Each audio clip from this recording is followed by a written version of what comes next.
আসসালামু আলাইকুম সবাইকে। আশা করি সবাই অনেক ভালো আছেন। আমাদের এই নদীর পাড়ের চড়ায় প্রায় সব ক্ষেতেই ধইঞ্চা এবং পাট আবাদ করা হয়েছে।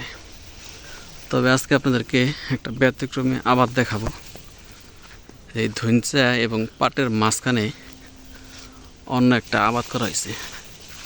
তো সেই আবাদটাই আপনাদেরকে আজকে দেখাবো। এই দেখেন, এটা হইতেছে ঢেঁড়স গাছ। হ্যাঁ, তো চলেন আপনাদেরকে সেই ক্ষেতটা দেখাই, যেই ক্ষেতে পাট এবং ধইঞ্চার বদলে অন্য একটা আবাদ করা হয়েছে, অন্য একটা ফসল, সেটা দেখেন। এইখানে ধইঞ্চা আবাদ করা হয়েছে, সামনে হইতেছে সেই আবাদ, সেই ফসল। সামনে যে একটু জায়গা দেখতেছেন, এখানে আবাদ করা হয়েছে ঢেঁড়স।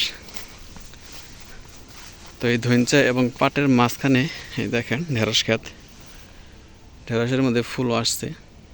এই দেখেন এখানে এই যে ঢেঁড়স ধরছে। হ্যাঁ, ওই যে ঢেঁড়স ধরছে। এটা মূলত অনেক পুরনো একটা ক্ষেত। এর আগে যখন আমাদের ওই ক্ষেতে আমরা ভুট্টা বুনছিলাম, এই ক্ষেতেও ভুট্টা বোনা হয়েছিল। হ্যাঁ, তো সেই ভুট্টাগুলো অনেক পিছনে পড়ে গেছিল। তো পিছনে পড়ার কারণে এখানে ঢেঁড়স আবাদ করা হয়েছে। তো ঢেঁড়স মোটামুটি ভালোই আসছে। আর যে ধইঞ্চা যে দেখতেছেন, এগুলো পিছনে পড়ে গেছে। এগুলো পিছনে পড়ার কারণ হইতেছে, যখন আমাদের ওই ক্ষেতে আমরা ভুট্টা বুনি, তখন এই ক্ষেতে ভুট্টা বনে নাই। আর যখন আমাদের ওই ক্ষেতে ভুট্টা বড় বড় হয়ে গেছে গাছ, ঠিক তখনই এই ক্ষেতে ভুট্টা বোনা হয়েছিল। তো ভুট্টাই ওই ক্ষেত পিছিয়ে পড়ে গেছিলো। ভুট্টা পরে কাটছিল, আর আমাদের ওই ক্ষেতে ভুট্টা আগে কাটা হয়েছিল। তো ভুট্টা কাটতে আমরা পাট বুনে দিছিলাম। ওই ক্ষেতে যখন আমরা পাট বুনি, তখন এই ক্ষেতে কোনো আবাদই করা হয় নাই। তখন এই ক্ষেতে ভুট্টা কাঁচা আছে।